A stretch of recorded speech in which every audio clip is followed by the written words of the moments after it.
Welcome to another session of Stelmo's Rants and Raves. I'm Stelmo. Let's just jump right in there. The other day was a very eventful day for me. I had my doctor's appointment with a neurologist.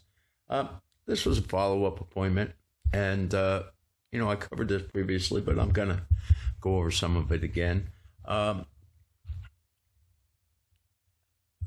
I'm going to say now, about 2 years ago or so, I started developing a short-term memory problem. And there for a while, it was pretty substantial. And so I sought out to, get medical treatment, find out what's going on. And of course, you always fear the worst. Memory problem, Alzheimer's, dementia, neither are good options. And so I start doing, I'm a veteran, so I get my healthcare through the Department of Veterans Affairs. And we start going through the process of trying to figure out what exactly is going on. And now at the same time, at or around the same time as I started with the VA, my brother had told me he had written down a number where they're looking for people with memory problems to test a new drug. And naturally, I figure, what do I have to lose? I'm going to do that. So I went through that process, and I eventually was turned down. And the reason I was turned down is I didn't have any amyloids accumulating in my the stems of the brain or wherever it is that they tend to congregate. And amyloids are the cause of dementia and Alzheimer's. So outside the VA, they're telling me, look, you do not have either of these conditions, and therefore you just wouldn't be a candidate for us to test the drug, because the purpose of that drug is to decrease the amyloids. So that was interesting to know, and maybe I should have kept that to myself, but in any case, in due course, I eventually told the doctors at the VA. I said, well, I know this. So I think when I did that, I actually put them in a corner. I think if it wasn't for that, I think they'd have told me I had either a very, very, very beginning case of Alzheimer's or dementia. They would have told me. I mean, they did give me memantine, which is a drug that is given to Alzheimer's patients. And on my previous appointment, they told me to stop taking one of the drugs that I had been taking. And I have to say that, and of course, I scour the internet and I look at, I read these peer-reviewed studies, and there are a number of minerals and vitamins and stuff that they're alleging help improve the condition. And, again, what do I have to lose? I might as well take it. So I don't know if it's the memantine, those drugs or whatever, but it's not as bad now. And what happens now is, some days it's really bad and other days I have no problem. But it's frustrating because what could happen is especially if I get distracted, my brain will go complete blank. I'll have no idea what was going on. And hopefully there's something right there to remind me, because it's not that I'm forgetting any of this information. It is up there and it is going to come out. But you just have to go through these, I'm going to call it a brain freeze. So the other day I had my follow-up appointment with neurology. And just as I'm approaching the entrance to the VA Regional Hospital, I get involved in a motor vehicle accident. My car is totaled. That ruined my day. I was 45 minutes late for the appointment. Fortunately for me, they were able to fit me in. And again, they don't have an answer. It's just like, well, things don't appear to be getting any worse, so there's not too much more we can do here on this end. And we'll just have to wait and see. We'll see you back here in another year. I'm going to, he told me he's going to put in for the Memantine to continue. And so it's a matter of deja vu.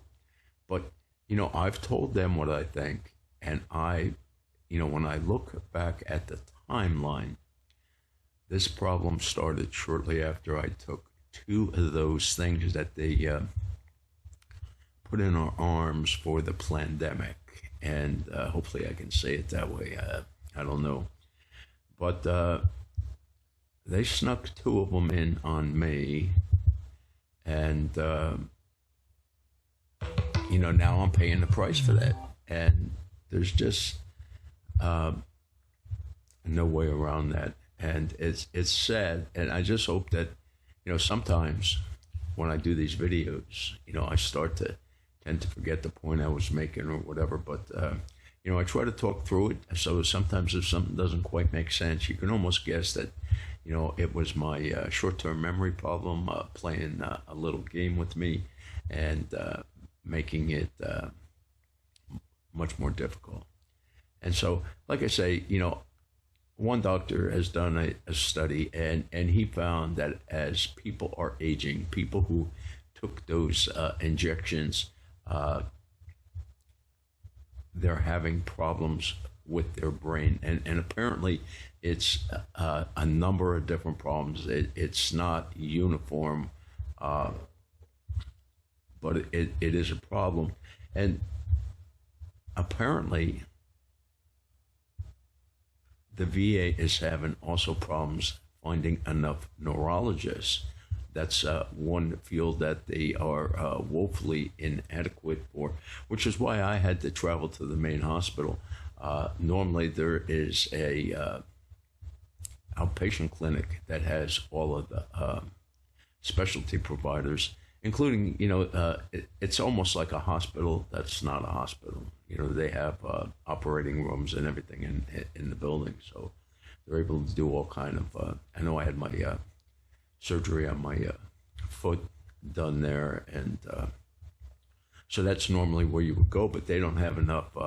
And I asked about it, and they just said that it's a field that right now they just don't have enough, and I suspect the reason why is because our government fooled us on these things that they gave us. And sadly, that I think the part that's most frustrating to me is I believed that with this 3rd Trump term, the 2nd of which he's only in office, but I was hoping to see some charges happen. Right now it's quieted down about that rat-infested disease. Haven't heard too much about it in the last couple of days, but Ebola is out there on the horizon, and I don't trust these people any farther than I can throw them, and I'm amazed and I'm really surprised that there hasn't been more public outcry. When the government tries to take out masses of people, which is what was the underlying intent there, and then they get away with it. They lie to Congress. We now know that Fauci was funding the Wuhan lab to do this research. I strongly suspect that there are also research labs in Ukraine that they've been using to do this gain of function research. I just failed to understand. I can't see any medical necessity for doing this. And for those that don't know, gain of function research, they take known pathogens and they try to make them more deadly. So in other words, if they have a flu strain that hardly kills anyone, they want to get it to where it kills 50% of the people or whatever they can get it to. And why are they doing that?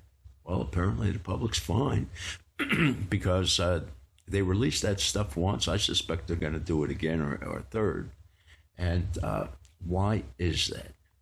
Well, unfortunately, there are a number of super wealthy people who believe that the earth is overpopulated. They need to get the, someone's convinced them that the magic number is somewhere around 800 million people. And for those who want to know where I get that number from, do some research and Google Georgia Guidestones. A very interesting tale there. National Geographic and the History Channel both put out specials on it. But this is the nasty world we live in. But unfortunately, people are proven to me that they're really sheep. I mean, I lived through the Tea Party. The politicians of both parties were terrified of grassroots movements, people taken to the streets.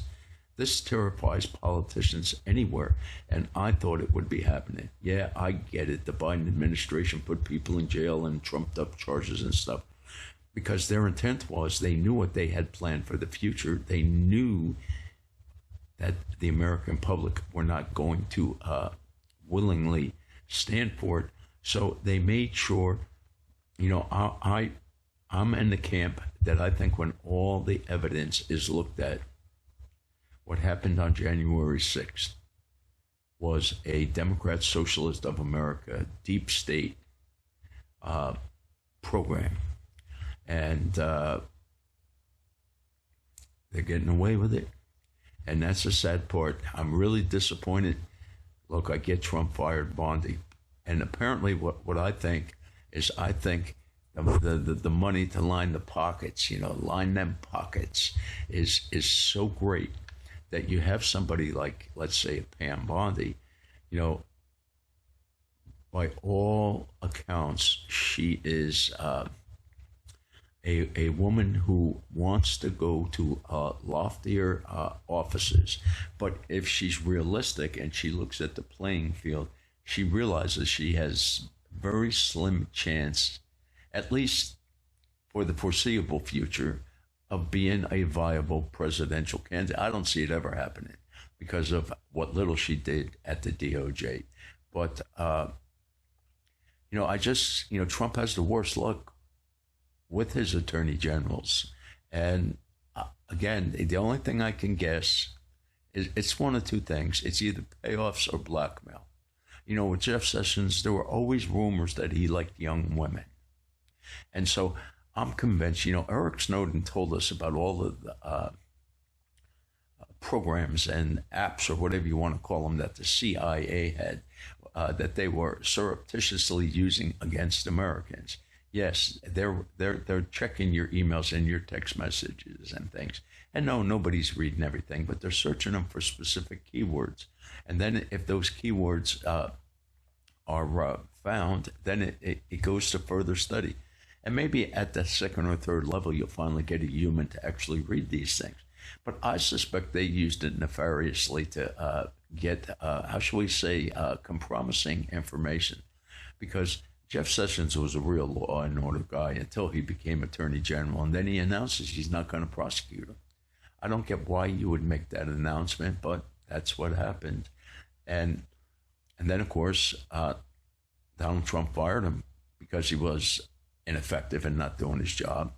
And everyone told him, oh, go with Bill Barr, go with Bill Barr. So Donald Trump did. And I think that was it was certainly a worse choice than Sessions because Bill Barr's father was the individual who gave Jeffrey Epstein a teaching job in a school with young children that he had no qualifications for. So, Bill Barr was there in charge of the Epstein stuff. You can almost bet that a lot of the incriminating evidence, especially when I would say it would concern his father and him, has probably disappeared. I think a lot of other stuff has disappeared.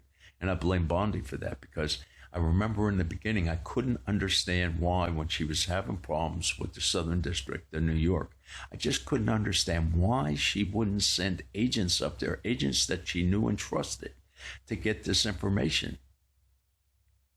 You know, when she made that infamous comment about having the Epstein file on her desk, it was subsequent to that we found out that there were still countless files at the Southern District of New York. And to this day, I'm not even convinced that she ever sent a reliable person to check, to go through the records and stuff to see what may have been there that's not there now. I don't think any of that stuff was done. And that's why I think the public doesn't believe anything with the Epstein files is ever going to happen, because they're hiding it. They're hiding it. Donald Trump did not like a two-tier justice system, but Donald Trump is now part of that multi-tier system. So I don't think he can complain anymore about it. Not if you're going to do it as well.